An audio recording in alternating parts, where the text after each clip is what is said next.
Retrouvez l'émission du Keren Hayesod au cœur d'Israël, présentée par Michal Namat. Alors bonjour à tous et à toutes, et je suis Michal Namat, je suis la déléguée d'Israël et du Keren Hayesod ici dans le sud de la France. Et je ne sais pas si vous le voyez ou vous l'entendez, mais c'est très émouvant pour moi d'être là. Et c'est la première fois que je fais ici avec vous cette émission du Keren Hayesod.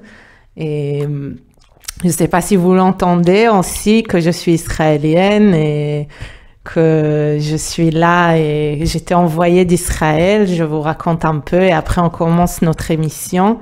Et je suis envoyée d'Israël et par le Keren Hayesod.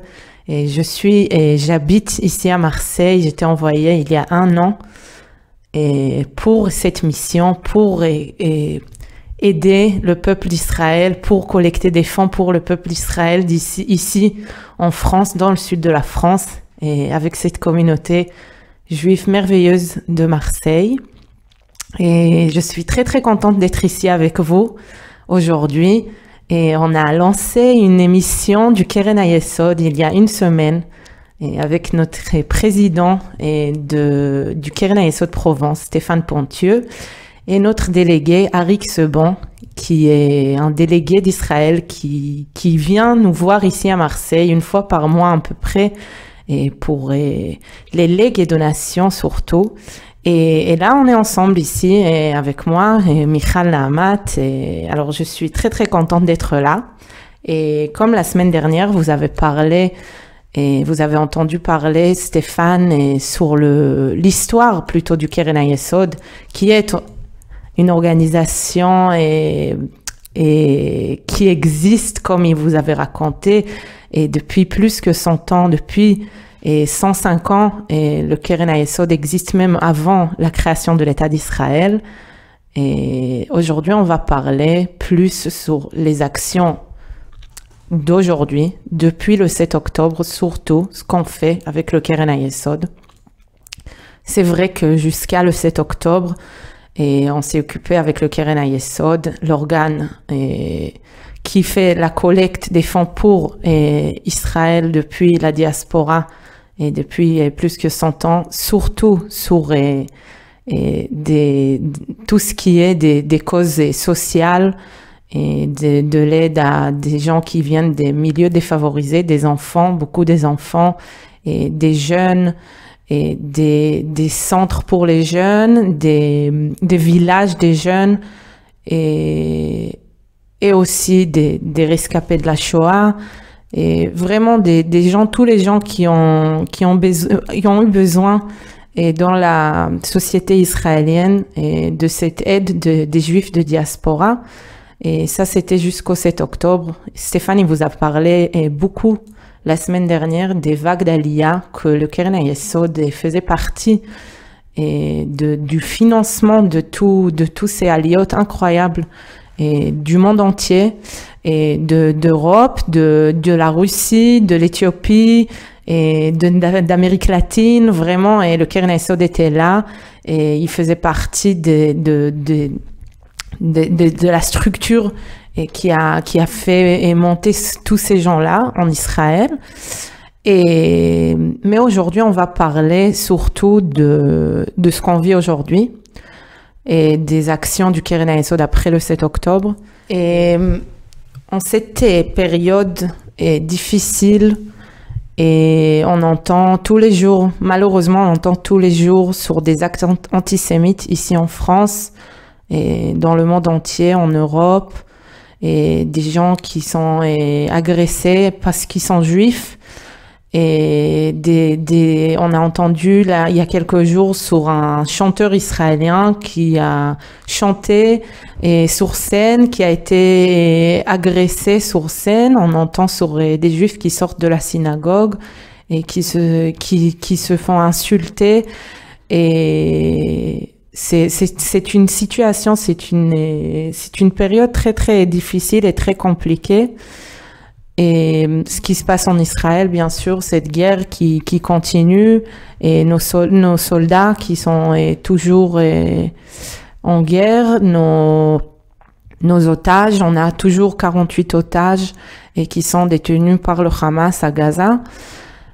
Et ce qui est très très touchant, je pense, et ce qui me marque et ce qui me touche vraiment depuis mon arrivée ici, parce que moi je suis arrivée en France 1 an après le 7 octobre. Et le 7 octobre, j'étais en Israël, j'ai toute ma famille en Israël, j'ai toutes mes amies en Israël, et mes frères, mes neveux, mes parents. Et pendant 1 an, j'étais en Israël après le 7 octobre, et avec les familles d'otages dans les rues, et manifester et pour la libération des otages. Et après 1 an, je suis arrivée en France pour cette mission du Keren HaYesod. Et ce que je dis chaque fois, et quand je rencontre des donateurs, quand je rencontre des gens de la communauté juive de France, du sud de la France, de Marseille, c'est que je suis vraiment très très touchée, et parce que pas autant que Michal, déléguée du Keren HaYesod, et sinon en tant que Michal israélienne qui a grandi en Israël, que toute sa famille est en Israël, et je vois cette communauté, comment elle s'est mobilisée, comment elle se mobilise toujours et pour aider Israël, pour aider le peuple d'Israël, pour aider le peuple juif, nos frères et sœurs en Israël.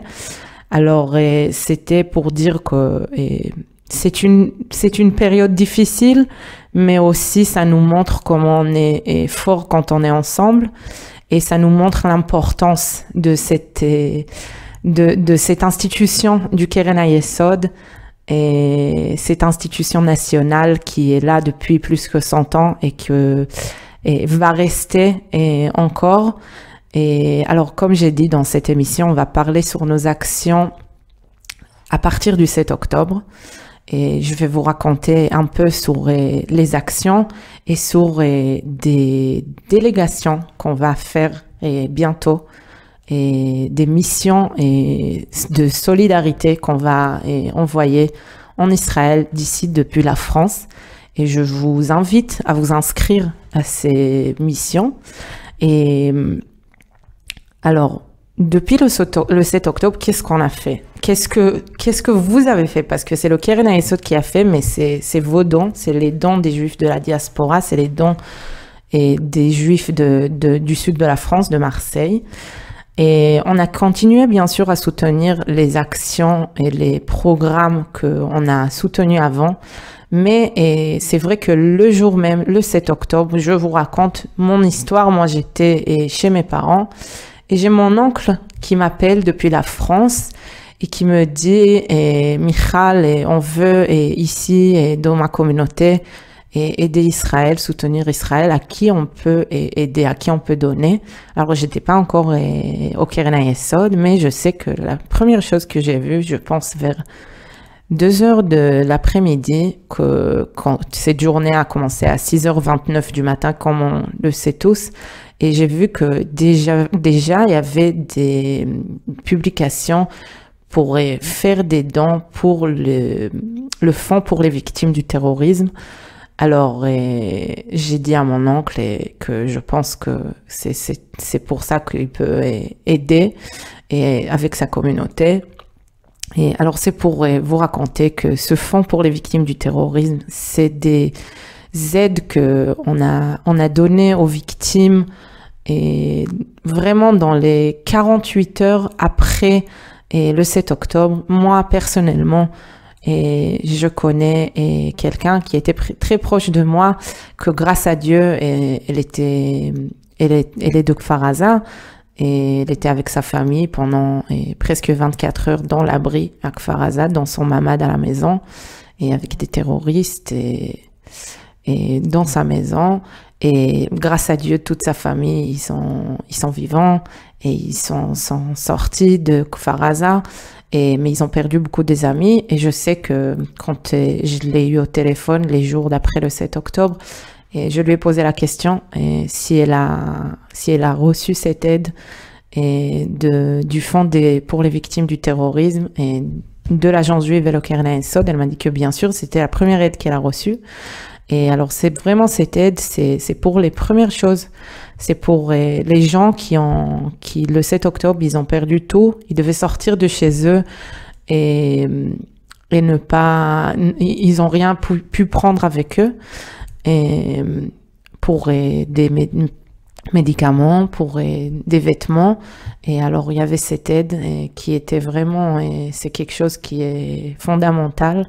Et pour ces gens-là, à part ça, et avec ce fonds pour les victimes du terrorisme, on donne des soutiens aux familles d'otages et aux otages qui sont de retour, grâce à Dieu. Et pour les aides et aussi les gens que, après le 7 octobre, ils n'ont pas pu travailler, ils n'ont pas pu continuer leur vie. Et tout ce qu'ils ont fait, c'est pour se battre pour la libération de leurs proches. Et alors, on est, avec ce fonds pour les victimes du terrorisme, on soutient aussi ces familles, ces gens qui ont perdu tout, qui pouvaient pas retourner à travailler dans leur travail. Et personnellement, on a rencontré ici à Marseille une ex-otage et une fille incroyable, Ilana, qui était là aussi à la radio, et que tout ce qu'elle m'a raconté, et elle m'a dit que son rêve, c'est de revenir à faire ce qu'elle aimait avant, à travailler dans son travail, c'est faire de la pâtisserie. Et avant le 7 octobre, alors tous ces gens-là, ils ont perdu tout, ils ont perdu leur travail, ils travaillent plus, ils font ce qu'ils peuvent et pour aider leurs proches qui sont toujours là-bas, pour lutter pour eux. Et alors on a ce fonds, et à part ça, on soutient des centres de rééducation dans le sud d'Israël, dans les hôpitaux.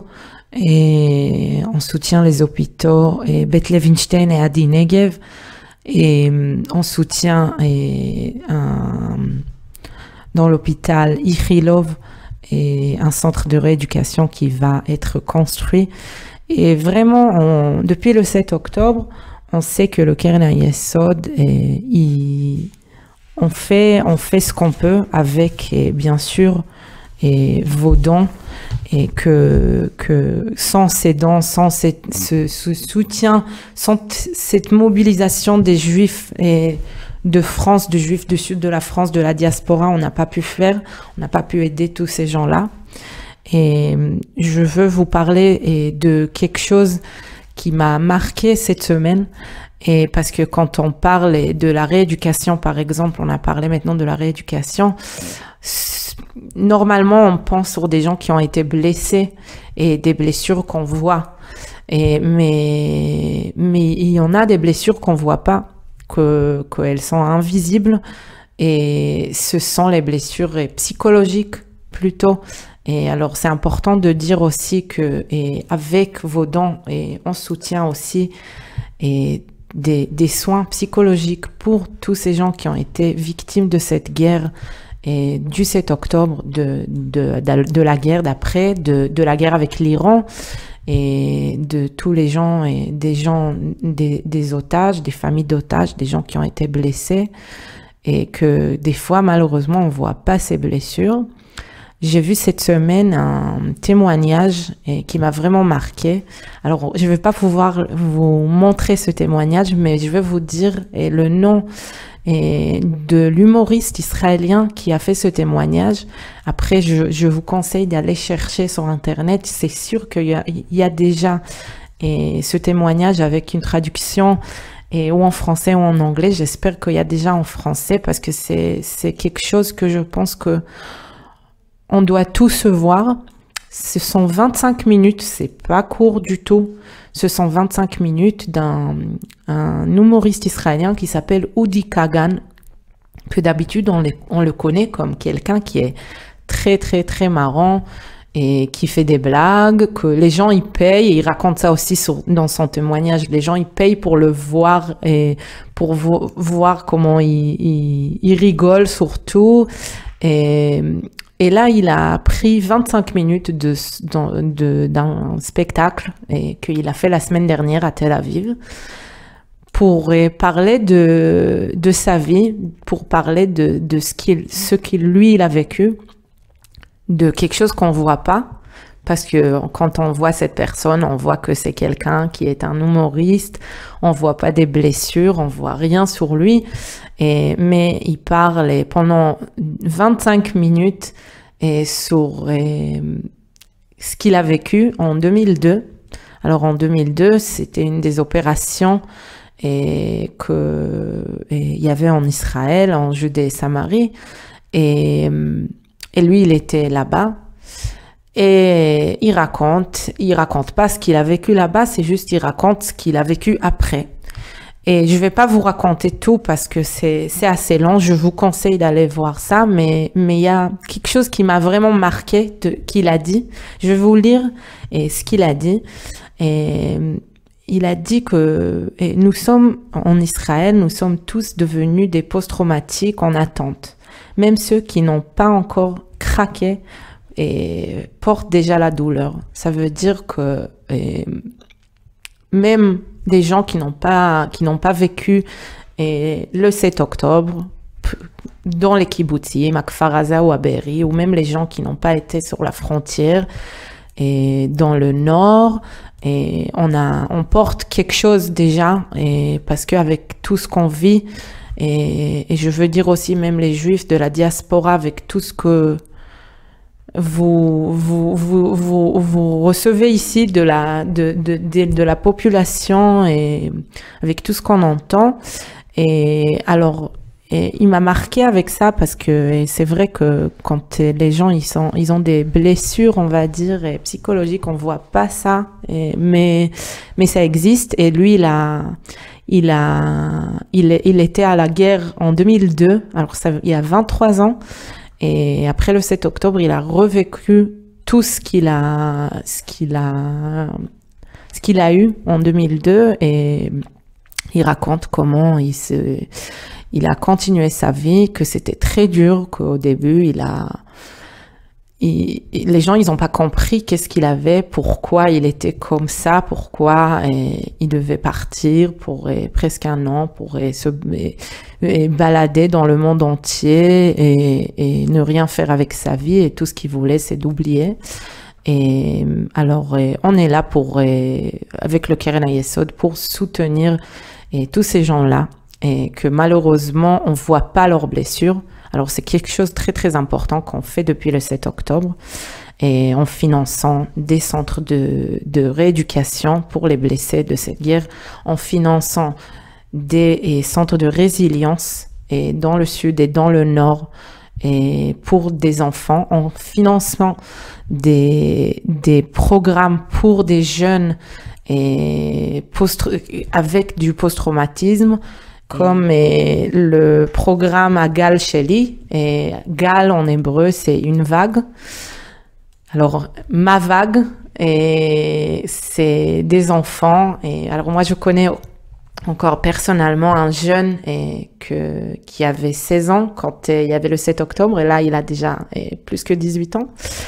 Et qu'il voulait pas parler, il voulait rien dire. Et les premiers jours après le 7 octobre, et il vient d'un des kibbutzim, et ces jeunes de ce programme à Gal Sheli, ils sont arrivés à l'hôtel où ce jeune était, et c'était les premiers à lui faire participer à quelque chose. Alors pourquoi ma vague, pourquoi à Gal Sheli? Parce que ils utilisent le surf et pour la rééducation, pour le traitement du post-traumatisme. Alors, c'est pour vous raconter que ça, c'est aussi un programme qu'avec le Keren HaYesod aujourd'hui, on soutient. Et il y a beaucoup de choses à raconter. Je pense, je vais vous dire que dans chaque émission, on va parler sur des programmes différents du Keren HaYesod, et on va essayer aussi de faire venir des gens qui sont des bénéficiaires du Keren HaYesod, des témoins et qui sont en Israël, et pour nous raconter comment vos dons, comment vos soutiens il est important. On va faire une petite pause musicale maintenant, et je vais vous raconter et le reste. Et merci. Alors, on a fait cette petite pause musicale. On a écouté la chanson New Day Will Rise, qui était la chanson qui nous a représenté à l'Eurovision de cette année avec Yuval, et qui est aussi une survivante de Nova, et qui était là-bas au 7 octobre. Et je suis sûre que vous avez entendu déjà parler de son témoignage. Et avant de terminer, je veux vous raconter sur 2 missions et qu'on va faire là en novembre en Israël. Et je vous invite à vous inscrire, si ça vous intéresse, à me contacter, à rentrer dans le site du Keren HaYesod pour vous renseigner. Alors, la première mission, c'est une mission de bénévolat et en partenariat avec Sarel, qui qui va être du 9 au 16 novembre. Et vous allez voir et visiter des programmes du Keren HaYesod, mais aussi faire du volontariat avec le Sarel et pendant quelques jours en Israël. Et je vous invite à vous renseigner. Et la deuxième mission dont je veux vous parler, et avant de terminer notre mission d'aujourd'hui, c'est le voyage de solidarité qu'on organise aussi en novembre, du 16 au 20 novembre. Et avec notre nouvelle marraine du Keren HaYesod, Rachel Kahn, qui va être présente à la mission. Elle va être avec nous en Israël. Et pendant cette mission de 5 jours, on va visiter des différents programmes du Keren HaYesod. On va voir le sud d'Israël et les centres de résilience, l'hôpital Soroka, et on va visiter bien sûr les kibbutzim et Nova, mais on va aussi aller dans le nord d'Israël pour entendre les gens du nord et qu'est-ce qu'ils ont vécu, parce que on a vécu beaucoup de choses, mais il y a, on va dire, presque 1 an, et on a eu toute cette guerre dans le nord d'Israël dont on parle pas beaucoup aujourd'hui, mais on a toujours beaucoup de gens qui sont déplacés de leur maison, et on va aller les entendre. Et on va aller aussi dans le centre, parce qu'on parle du sud, on parle du nord, mais récemment avec la guerre avec l'Iran, c'était surtout le centre d'Israël qui a été touché. Et on va aller visiter la ville de Bat Yam qui a été vraiment touchée, qu'on a eu malheureusement des morts pendant cette guerre avec l'Iran. Et on va entendre ces gens ce qu'ils ont vécu et ce qu'ils ont besoin. Et alors ça va se passer, et quand je dis de nouveau, entre le 16 et le 20 novembre en Israël. Et pour d'autres informations, vous pouvez me contacter à moi, Michal Naamat, ou aller sur le site du Keren HaYesod. Et c'est tout. Je vais juste vous dire, comme ça on va terminer. Et si ça vous intéresse de faire partie de cette grande mission du Keren HaYesod, et vous pouvez me contacter, vous pouvez aller dans le site, vous pouvez faire un don. Stéphane, il a dit la semaine dernière que chaque don, il est important. Alors, je suis vraiment d'accord avec lui, parce que chaque don, il est important pour aider nos sœurs et nos frères en Israël. Et vous pouvez aussi, si vous avez une maison qui peut recevoir des gens, on peut organiser chez vous des soirées de soutien pour ces missions dont on avait parlé, et d'autres programmes. Et on va se voir la semaine prochaine sur notre émission du Keren HaYesod. Merci beaucoup à Radio JM et merci à vous.